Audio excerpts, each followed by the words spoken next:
నమస్తే V3 news కు స్వాగతం. నేను మారుతీరం. బులెటిన్లో ముందుగా హెడ్లైన్స్ చూద్దాం. కాణిపాకం ఆలయ సముదాయంలో దుకాణాలు ఖాళీ చేస్తున్న వ్యాపారులు కరోనా వలన నష్టపోతున్నామని ఆవేదన. మహానంది దేవస్థానంలో పనిచేస్తున్న 6 ఉద్యోగులపై కేసు నమోదు వెల్లడించిన మహానంది ఎస్ఐ ప్రవీణ్ కుమార్ రెడ్డి.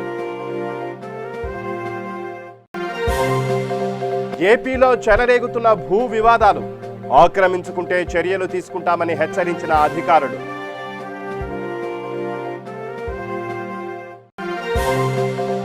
మంగళగిరిలోని 6వ బెటాలియన్ ఫైరింగ్ రేంజ్ని సందర్శించిన డీజీపీ ఆయుధాల పనితీరును పరిశీలించిన గౌతమ్ సవాంగ్. విజయవాడలో దుమారం రేపుతున్న అంబేద్కర్ విగ్రహం ఏర్పాటు అంశం అభ్యంతరం వ్యక్తం చేసిన టీడీపీ నేత ఎస్సీసెల్ అధ్యక్షుడు విజయ్. ఇక బులెటిన్లో డీటెయిల్స్ చూస్తే కరోనా మహమ్మారి వలన ప్రజలు ప్రాణాలతో పాటు ఆర్థికంగా కూడా నష్టపోతున్నారు. ఒకప్పుడు రోజుకు లక్షల్లో ఆదాయం కళ్ళ చూసిన కాణిపాకం ఆలయ సముదాయంలోని వ్యాపారస్తులు నేడు కరోనా వైరస్ వల్ల రోజుకు 1000 రూపాయల వ్యాపారం జరగకపోవడంతో లక్షల రూపాయల బాడుగలు కట్టలేక దుకాణాలు ఖాళీ చేస్తున్నారు. 2019-20 ఆర్థిక సంవత్సరానికి సంబంధించి కాణిపాకం ఆలయ సముదాయంలో ఉన్న దుకాణాలను వ్యాపారులు లక్షల్లో పోటీపడి దక్కించుకున్నారు. కానీ ప్రస్తుత ఆర్థిక సంవత్సరంలో ఆలయ అధికారులు 4 సార్లు టెండర్లు పిలిచినా ఎవరూ ముందుకు రావడం లేదు. బాడుగలు కట్టలేక ఉన్న దుకాణాలు ఖాళీ చేస్తున్నారు. ఎన్నో సంవత్సరాలుగా ఇక్కడ దుకాణాలు నిర్వహిస్తున్న వ్యాపారులు కరోనా మహమ్మారి వల్ల ఆలయాలు మూతపడి ఆలయానికి వచ్చే భక్తుల సంఖ్య గణనీయంగా తగ్గిపోవడంతో వ్యాపారాలు లేక దుకాణదారులు నష్టపోతున్నారని, దుకాణాలు ఖాళీ చేయకుండా స్థానిక ఎమ్మెల్యేతో తమ గోడు వెళ్లబోసుకున్న ఫలితం లేకపోవడంతో తప్పనిసరి పరిస్థితుల్లో దుకాణాలు ఖాళీ చేస్తున్నామని వాపోతున్నారు.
కర్నూలు జిల్లా మహానంది దేవస్థానంలో పనిచేస్తున్న 6 ఉద్యోగులపై కోర్టు ఆదేశాల మేరకు కేసు నమోదు చేసినట్లు మహానంది ఎస్ఐ ప్రవీణ్ కుమార్ రెడ్డి తెలిపారు. గత కొన్ని నెలల క్రితం మహానంది దేవస్థానంలో పలు విభాగాల్లో జరిగిన అవినీతి ఆరోపణలపై కొందరు ఫిర్యాదు చేసిన మీదట కోర్టు ఆదేశానుసారం కేసు నమోదు చేసినట్లు తెలిపారు. గత నెలలో పదవీ విరమణ చేసి మరణించిన మహానంది దేవస్థానం మాజీ ఈవో ఎన్సి సుబ్రహ్మణ్యంతో పాటు మహానంది ఆలయంలో పనిచేస్తున్న మరో 5గురిపై కోర్టు ఆదేశాల మేరకు కేసు నమోదు చేసినట్లు మహానంది పోలీసులు తెలిపారు. ఏవైనా అక్రమాలు జరిగి ఉంటే వెలుగులోకి తీసుకువస్తామని నంద్యాల సిఐ మల్లికార్జున తెలియజేశారు. నంద్యాల కోర్టు నుంచి మహానంది పోలీస్ స్టేషన్కి ఒక కంప్లైంట్ ఫార్వర్డ్ అవ్వడం జరిగింది. కంప్లైంట్ యొక్క సారాంశం ఏమంటే, మహానంది టెంపుల్లో పనిచేస్తున్నటువంటి సిబ్బంది ఆ టెంపుల్కి వచ్చే డొనేషన్స్ పట్ల, లేకపోతే అక్కడ వాళ్ళు చేపడుతున్నటువంటి ఏదైతే టెండర్లు ఉన్నాయో వాటి పట్ల చాలా అక్రమాలకు పాల్పడినారని చెప్పేసి అమౌంట్ భారీ మొత్తంలో స్వాహా చేసినారనేది ఆ యొక్క ఫిర్యాదు యొక్క సారాంశము. సో కోర్టు నుంచి ఏదైతే కంప్లైంట్ ఫార్వర్డ్ అయిందో ఆ కంప్లైంట్ని మేము మహానంది పోలీస్ స్టేషన్లో నేను ఎస్ఐ గారు కేసు నమోదు చేయడం జరిగింది. కేసుని మేము పర్సనల్గా ఇన్వెస్టిగేషన్ చేస్తాము. ఒకవేళ ఏదైనా అక్రమాలు జరిగింటే మాత్రము అన్నింటినీ బయట వెలుగులోకి తీసుకొని వస్తాము. ఎవరైనా వ్యక్తులు అక్రమాలు పాల్పడింటే మాత్రం వాళ్ళని కూడా వదిలేదు లేదు. ఖచ్చితంగా వాళ్ళని రిమాండ్ పంపిస్తాము. ఛార్జ్ షీట్ కూడా ఫైల్ చేస్తాము. ఖచ్చితంగా ఏదైతే ఉన్నాయో అన్ని వెలుగులోకి తీసుకొని వచ్చి ఎండోమెంట్ డిపార్ట్మెంట్ వాళ్ళకి కూడా ఒక రిపోర్ట్ కూడా సబ్మిట్ చేస్తాం. వాళ్ళ పేరు మాకు కంప్లైంట్ ఫార్వర్డ్ చేసింది శివ అనే ఒక వ్యక్తి ఫార్వర్డ్ చేసినారు. దానిలో ఒక 6 మంది పైన ఫార్వర్డ్ చేశాడు. సో ఒకవేళ వాస్తవాలు ఏమైనా వెలుగులోకి వస్తే ఖచ్చితంగా అప్పుడు వాళ్ళ పేరు వెలుగులోకి తీసుకొని వస్తాం. ఏపీలో చెలరేగుతున్న భూ వివాదాలు అధికారులకు తలనొప్పిగా మారుతున్నాయి. ఒక్కొక్కసారి ప్రాణాల మీదకు తెస్తున్నాయి. చిత్తూరు సరిహద్దులో ఓ భూ వివాదం కారణంగా అధికారి ప్రాణాలు కోల్పోయారు. తాజాగా అనంతపురం జిల్లా కళ్యాణదుర్గం సెట్టూరు మండలం అయ్యగార్లపల్లిలో సచివాలయం నిర్మాణానికి గ్రామస్తులు అడ్డుపడ్డారు. అయితే విషయం తెలుసుకున్న అధికారులు గ్రామస్తులను అడ్డగించి ప్రభుత్వ భూమిని జేసీబీలతో చదును చేశారు. ప్రభుత్వ భూములపై సర్వే జరుగుతున్న తరుణంలో భూములను ఆక్రమించుకున్నారని తెలిస్తే వాటిని స్వాధీనం చేసుకుంటామని అధికారులు స్పష్టం చేశారు.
నెల్లూరులో విషాద ఘటన జరిగింది. సెల్ఫీ వీడియో తీసుకుంటూ ఒక యువతి ఆత్మహత్య చేసుకుంది. నెల్లూరు భక్తవత్సల నగర్లో విద్యార్థి రమ్య తన ఇంట్లో ఫ్యాన్కు ఉరేసుకుని ఆత్మహత్య చేసుకుంది. ఉరేసుకునే ఫోటోలను చిత్రీకరించి చాటింగ్ చేస్తూ ముగ్గురు యువకులకు వాట్సాప్లో పంపింది.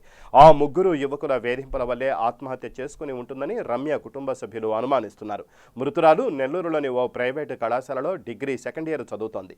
ఆమె కుటుంబ సభ్యులు పోలీసులకు ఫిర్యాదు చేశారు.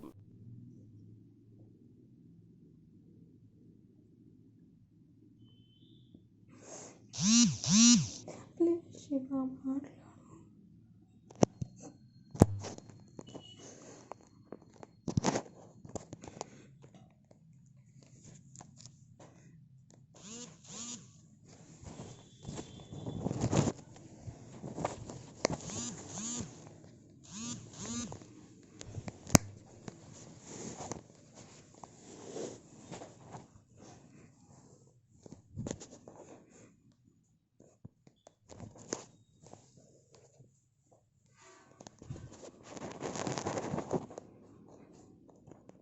మంగళగిరి నులకపేటలోని 6వ బెటాలియన్ ఫైరింగ్ రేంజ్ని డీజీపీ గౌతమ్ సవాంగ్ సందర్శించారు.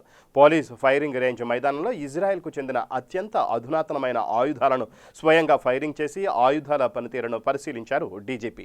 మొట్టమొదటిసారిగా రాష్ట్రంలో ఐపీఎస్ అధికారులకు అత్యంత అధునాతనమైన గ్లాక్ పిస్టల్స్ను అందజేశారు. ఈ కార్యక్రమంలో additional DGP Ravishankar Ayyanar, P and L IG Nagendra Kumar, డీఐజీలు రాజశేఖర్ బాబు, విజయ్ కుమార్, పీటీఓ ఎస్పీ కోయ ప్రవీణ్తో పాటు పలువురు ఐపీఎస్ అధికారులు పాల్గొన్నారు.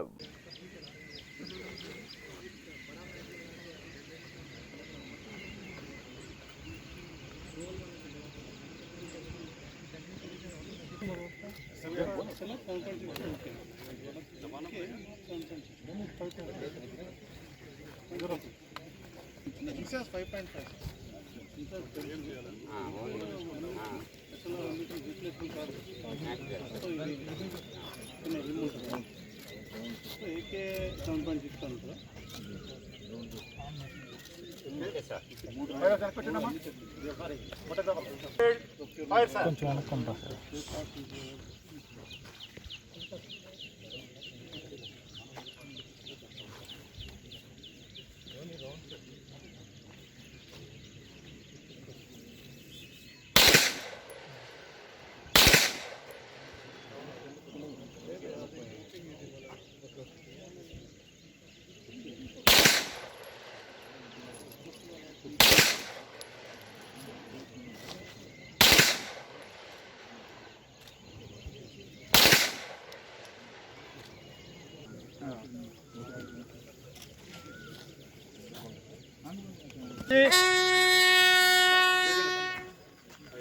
లేదు सर जीरो इधर चल लेते కదా अच्छा जीरोइंग के लिए जीरो एरर उसका निकाला नहीं उसको जीरोइंग नहीं किया अलाइनमेंट या उसको जीरोइंग करके जीरोइंग करना साइट अलाइनमेंट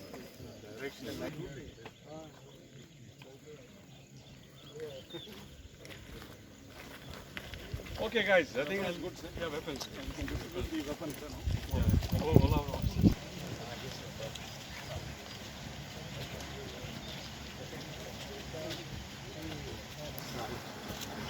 अच्छा इसका కర్నూలు జిల్లా ఆదోని మండలం పాండవగల్లు గ్రామంలో 7 గ్రామాల ప్రజలు తాగునీటి సమస్య ఎదుర్కొంటున్నారు. పాండవగల్లులో ఎస్ఎస్ ట్యాంకు నుంచి 7 గ్రామాలకు నీరు సరఫరా అవుతోంది. కానీ 2 నెలల క్రితమే ఎస్ఎస్ ట్యాంకు గండిపడి నీరు వృధాగా వెళ్లిపోయింది. సంబంధిత అధికారులకు చెప్పి 15 రోజులవుతున్నా చూసి చూడనట్లు వ్యవహరిస్తున్నారని, అలాగే ఎస్ఎస్ ట్యాంకు మరమ్మతులు చేయకుండా ఆర్డబ్ల్యూఎస్ అధికారులు నిర్లక్ష్యం వహిస్తున్నారని గ్రామస్తులు ఆగ్రహం వ్యక్తం చేస్తున్నారు. నేడు 7 గ్రామాలకు తాగునీటి సమస్య వచ్చిందని, కనీసం ఊర్లో బోర్లు కూడా లేవని, తాగడానికి మంచినీరు లేక చాలా ఇబ్బందికరంగా ఉందని వాపోతున్నారు. ఈ సందర్భంగా ఆర్డబ్ల్యూఎస్ అధికారులకు వినతి పత్రం ఇచ్చారు. ఈ కార్యక్రమంలో వ్యవసాయ కార్మిక సంఘం, వలస కార్మిక సంఘం, సిఐటియు నాయకులు, గ్రామ ప్రజలు పాల్గొన్నారు.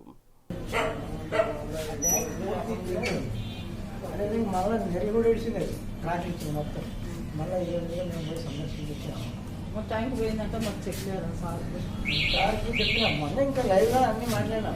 కనీసం పోయి ఈ గారైనా డి గారైనా పోతే చూసి సందర్శించి పరిస్థితి ఏమనేది మరి ప్రస్తుతం చాలా వచ్చానుకో మీరు పంపిణీ చేయాలి.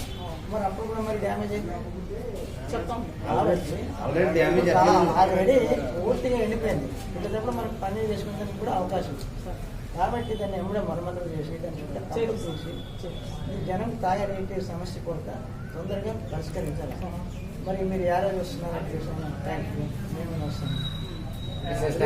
ఫోన్ నెంబర్ ఇచ్చిపో నేను కానీ ఈ గారు సరే ఈ రోజు మనకి ఆదాయం 10 కిలోమీటర్లు 12 కిలోమీటర్లు దూరం చెప్తాను చేపిస్తాను కలిసి పెట్టి డబ్బులు మనం చేస్తున్నాము. అట్లేం లేదు కూడా తగ్గిపోయింది. అక్కడ ఏం జరుగుతుందంటే ఆ ట్యాంక్ దగ్గర మొత్తం పెద్ద పెద్ద కంపల్సరీ తయారవు. చిన్న పిల్లలు ఉన్నప్పుడు పెరిగేసింది కాబట్టి ఫోటోలు కూడా నిర్లక్ష్యం వల్లే మేడం ఇప్పుడు ఈ రోజు మా గ్రామాల్లో చుట్టుముట్టు గ్రామాల్లో 1000 అడుగులు పోసిన ఒక ఇంచు నీళ్ళు రావాలి. కాబట్టి సత్వరం దీన్ని మా పైన దయవంచి మొన్ననే ప్రోగ్రామ్ చేసినాం. దర్శనమైంది కాబట్టి నీళ్ళ లేకుండా టైంలోనైనా మీరు పనులు మొదలు పెడితే అదే నీళ్ళు వచ్చినప్పుడైనా దాన్ని పనులు చేసుకున్నాం. కాబట్టి తొందరగా దీన్ని పరిశీలించి మా గ్రామ ప్రజలకి న్యాయం చేయాలి. ఫోన్ నెంబర్ ఏమంటే నేను ఆదోని మండలం పాండవగల్ గ్రామం.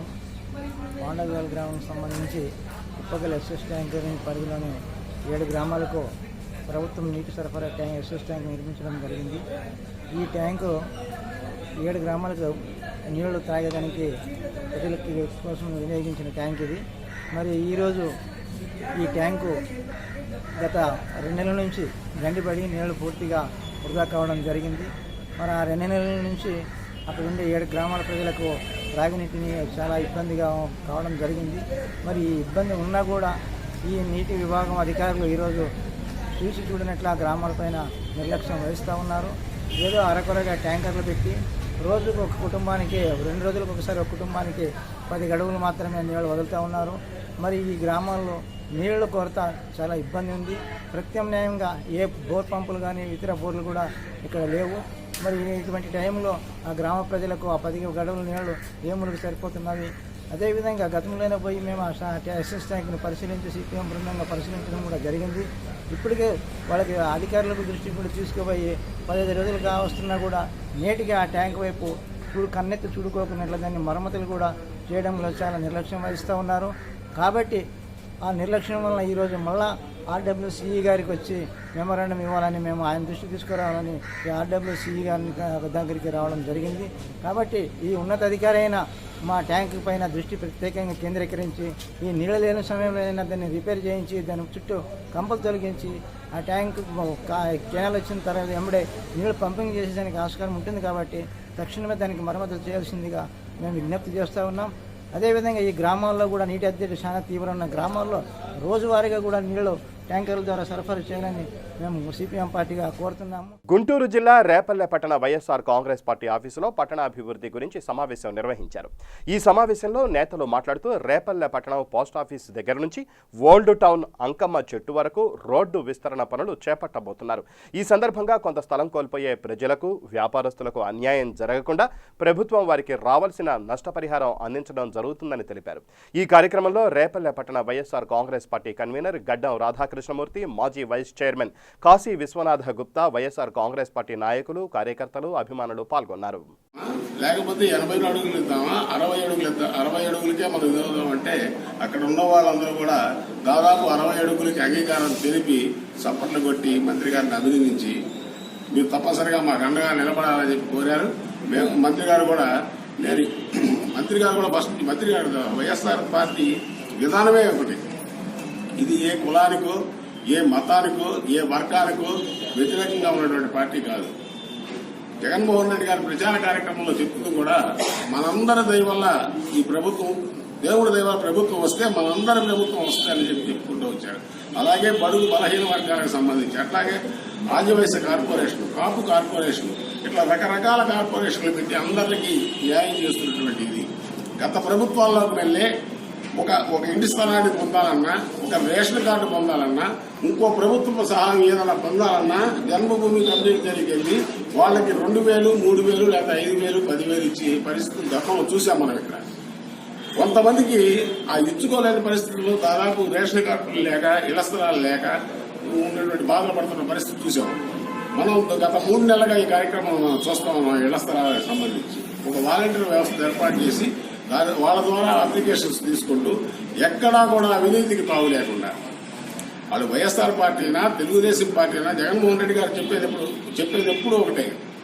వాళ్ళు మనకు ఓటేసారా లేదా అనేది మనకు అనవసరం. వాడు నిజమైన లబ్ధిదారుడా, వాడు నిజంగా నష్టపోతున్నాడా, వాడు నిజంగా కష్టపడుతున్నాడా, ఆ స్థలం లేక ఇబ్బంది పడుతున్నాడా, అది గుర్తించి చేయమని చెప్పారు. అదే ఇక్కడ కూడా జరుగుతుంది. మంత్రి గారు కూడా ఖచ్చితంగా అదే దాన్ని అమలు చేస్తూ ఉంటారు. ఈ పరిస్థితి జరుగుతున్నప్పుడు పట్టణంలో ఇక్కడ కూడా గమనించాల్సిన విషయం ఉంటుంది. ఇది ఆ 139 కుటుంబాలకు సంబంధించిన సమస్యగానే చూడదు. దాదాపు 40,000 మంది రేపల పట్టణంలో నివాసం ఉంటున్నారు. దాదాపు ప్రతి ఒక్కళ్ళు 2 రోజులకో 3 రోజులకో బయట ఊళ్ళకి వెళ్లాల్సిన పరిస్థితులు ఉంటా ఉంటాయి. ఆ బ్రిడ్జి ఏర్పాటు చేసిన తర్వాత వేల వెహికల్స్ రోజు రేపల పట్టణానికి వస్తూ ఉంటాయి. ఈ వస్తున్న పరిస్థితుల్లో పట్టణంలో అభివృద్ధి జరగాలంటే ఖచ్చితంగా ఆ రోడ్డు వెడల్పు కావాల్సిందే. విశాఖ గాజువాక నియోజకవర్గం పరిధిలో ఉన్న అగనంపూడి బ్రిడ్జి వద్ద ప్రభుత్వం నిర్వహిస్తున్న ఇసుక స్టాక్ యార్డ్ను జనసేన నాయకులతో పీఏసీ సభ్యులు కోన కాంతారావు పరిశీలించారు. సహజ సంపద అయిన ఇసుకతో వ్యాపారం చేయడం సహజ న్యాయం కాకపోయినా మెరుగైన ఇసుక పాలసీ అంటూ ప్రభుత్వం జీవో అమల్లోకి తెచ్చి 11 నెలలు గడుస్తున్నా ఇప్పటికీ సామాన్యుడికి ఇసుక దొరకని పరిస్థితి నెలకొందని అన్నారు. కళ్ళెదుటే యార్డులో 40,000 మెట్రిక్ టన్నుల ఇసుక అందుబాటులో ఉన్న ఆన్లైన్లో నాట్ అవైలబుల్ అని చూపించడం దారుణమని అన్నారు. అధికారుల పర్యవేక్షణ లోపమా లేక బ్లాక్ మార్కెట్ను ప్రోత్సహించడమా అని ప్రశ్నించారు. ప్రజలకు సమాధానం చెప్పాలని డిమాండ్ చేస్తూ నిరసన తెలియజేశారు. ఈ కార్యక్రమానికి గవర సోమశేఖర్ అధ్యక్షత వహించగా జిల్లా పార్టీ నాయకులు మోటూరి సన్యాసి నాయుడు, కింతాడ ఈశ్వరరావు, 85, 79 వార్డు జన సైనికులు పాల్గొన్నారు. ఈ స్టాక్ యార్డ్ అయితే గాజువాక కాన్స్టిట్యూన్సీకే, ఇంకా బయట వాళ్ళకి ఇవ్వరు. ఒక 1 మంత్ అయింది అట్లా. ఈ విషయాన్ని మేము ప్రజలు పడుతున్న కష్టాన్ని కూడా చూస్తాం. పరవాడ వాడికి ఇక్కడికి దగ్గర 10 కిలోమీటర్లు అనుకుందాం. ఆయనకి బుక్ చేస్తే మీ సేవలో కానీ ఆన్లైన్లో ఎక్కడ బుక్ చేసినా ఆయనకు ముడుసరలో బుకింగ్ అవుతాం. మీరు తప్ప వాళ్ళ తప్ప ఎవరు తప్ప మా దగ్గర ఏ రోజు ఇప్పుడు బుక్ చేసుకొని ఇప్పుడు వచ్చిన లోపల అన్ని రాజకీయ పార్టీలకి నాయకులతో పాటు ప్రజలు స్వచ్ఛందంగా 5 లక్షల మంది ఈ ఉద్యమంలో పాల్గొన్నారు. మళ్ళీ అలాంటి ఉద్యమం ఏమైనా రావాల్సిన పరిస్థితులు వస్తాయేమో అని అనుకుంటున్నాం. ఎందుకంటే సంవత్సరం అయింది వచ్చాయి ఈ పాలసీ. 11 నెలలు ఇప్పుడు పూర్తయింది. 11 నెలలైనా మీరు పారదర్శకంగా ఎందుకు లేకపోతున్నారు? మీరు అందిస్తున్నటువంటి ఇసుక ఉచితంగా జనానికి అందిస్తున్నారే, ఎక్కడ పోయింది అది? సామాన్య వ్యక్తికి ఎందుకు అందట్లేదు? మీ సేవలకు ఎందుకు అప్పచెప్పారు దీన్ని? మీ సేవ నుంచి మార్చేసి మళ్ళీ సచివాలయం అన్నారు. సచివాలయంలో అధికారులు ఎక్కడున్నారు? ఎందుకు కామన్ మ్యాన్కి ఇవ్వట్లేదు? అన్నిటికీ మించి ప్రభుత్వ యాప్ ఎవరైతే వాళ్ళు ఇంటి దగ్గర నుంచే బుక్ చేసుకోండి అంటారు. మొన్న చూశాను నేను ముఖ్యమంత్రి గారు ఎవరైనా ఇసుక దొరకకపోతే నాకు కంప్లైంట్ ఇవ్వమంటారు. కంప్లైంట్ ఫోన్ చేద్దామంటే ఇది బుక్ చేయడానికి అది అవ్వట్లేదు. కంప్లైంట్ ఏమి వింటారు? ఇంటి దగ్గర నుంచే మీరు యాప్ తీసుకొని శాండ్ మేనేజ్మెంట్ సర్వీసెస్ అని పెట్టారు. ఆ శాండ్ మేనేజ్మెంట్ సర్వీస్లో ఉన్న యాప్ ఏమైంది? ఆ యాప్లో మనం బుక్ చేస్తుంటే పొద్దున్నే సాయంత్రం వరకు బుక్ అవ్వట్లేదు. ఎవరిదా ఫాల్ట్ అది? ఎవరు దీన్ని ఎంకరేజ్ చేస్తున్నారు? మాకు తెలిసి జనసేన పార్టీ సూట్ ప్రశ్నిస్తుంది. ఒకటి, అధికార పార్టీ తాలూకా ఒత్తిడి వలన రెవెన్యూ యంత్రాంగంతో పాటు ఏపీ ఎండిసి అధికార యంత్రాంగం వీళ్ళిద్దరితో పాటు విజిలెన్స్ అండ్ ఎన్ఫోర్స్మెంట్ వాళ్ళ తాలూకా సహాయ సహకారాలు ప్రైవేటుగా నడుపుతున్నటువంటి సుమారు 15 మంది ఇస్తున్నారని అనుకుంటున్నాం. ఇమ్మీడియట్గా దాన్ని కంట్రోల్ చేసి నియోజకవర్గ పరిధిలో ఇక్కడ 40,000 టన్నులు మెటీరియల్ ఏదైతే కనపడుతుందో ప్రతి అవసరమైనటువంటి సామాన్యుడికి అందుబాటులో దీన్ని పట్టి సిద్ధంగా ఉందని. రైతుల కోసం రెవెన్యూ శాఖ మరియు వ్యవసాయ శాఖలు సంయుక్తంగా విఆర్ఓ, విఏఏ సర్వేయర్లకు విశాఖలోని స్థానిక తహసీల్దార్ కార్యాలయంలో శిక్షణా కార్యక్రమం నిర్వహించారు. ఈ సందర్భంగా స్థానిక వ్యవసాయ శాఖ ఏడీఏ శ్రీమతి జి మాణిక్యాంబ మాట్లాడుతూ ముందుగా గ్రామంలో దండోరా వేయించి కేటాయించిన షెడ్యూల్ ప్రకారం విఆర్ఓ, విఏఏ సర్వేయర్లు కలిపి 1వ సర్వే నెంబరు నుంచి చివరి సర్వే నెంబర్ వరకు అన్ని రకాల పంటలను తప్పనిసరిగా నమోదు చేయాలని సూచించారు. కర్షక్ యాప్లో పంటలు నమోదు చేసుకోవడం వల్ల వైఎస్ఆర్ ఉచిత బీమా సౌకర్యం, రైతు భరోసా పథకం పొందడానికి రైతు భరోసా కేంద్రం ద్వారా ఎరువులు, విత్తనాలు, పురుగు మందులు మరియు వ్యవసాయ యాంత్రీకరణ పథకం ద్వారా వ్యవసాయ యంత్రాలు పొందడానికి ఉపయోగపడుతుందని సూచించారు. ఈ కార్యక్రమంలో RI Nageswararao, VRO Mareswararao, VAA, ఏఈఓలు పాల్గొన్నారు.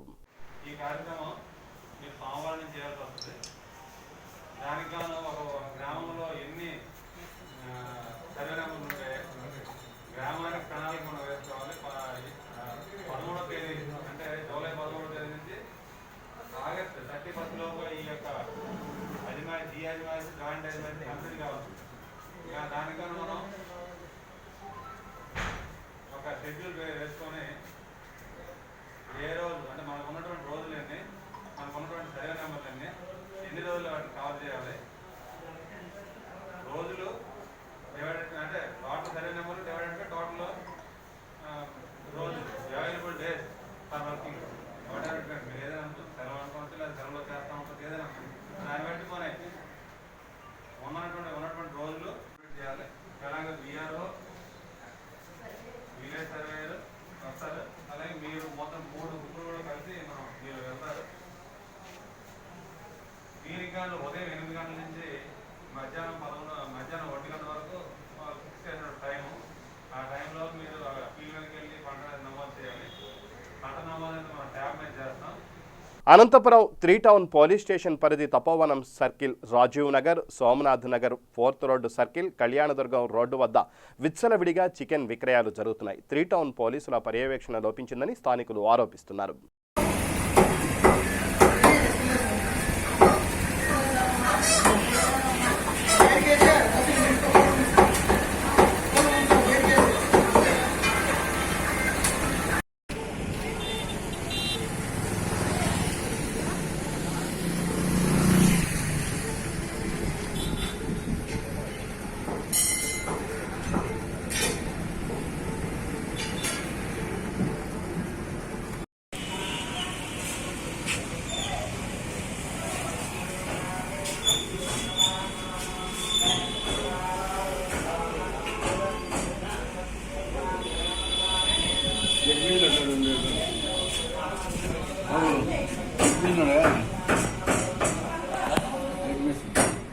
ఇక బులెటిన్ ముగించే ముందు హెడ్లైన్స్ మరోసారి. కాణిపాకం ఆలయ సముదాయంలో దుకాణాలు ఖాళీ చేస్తున్న వ్యాపారులు, కరోనా వలన నష్టపోతున్నామని ఆవేదన. మహానంది దేవస్థానంలో పనిచేస్తున్న 6 ఉద్యోగులపై కేసు నమోదు, వెల్లడించిన మహానంది ఎస్ఐ ప్రవీణ్ కుమార్ రెడ్డి. ఏపీలో చెలరేగుతున్న భూ వివాదాలు, ఆక్రమించుకుంటే చర్యలు తీసుకుంటామని హెచ్చరించిన అధికారులు.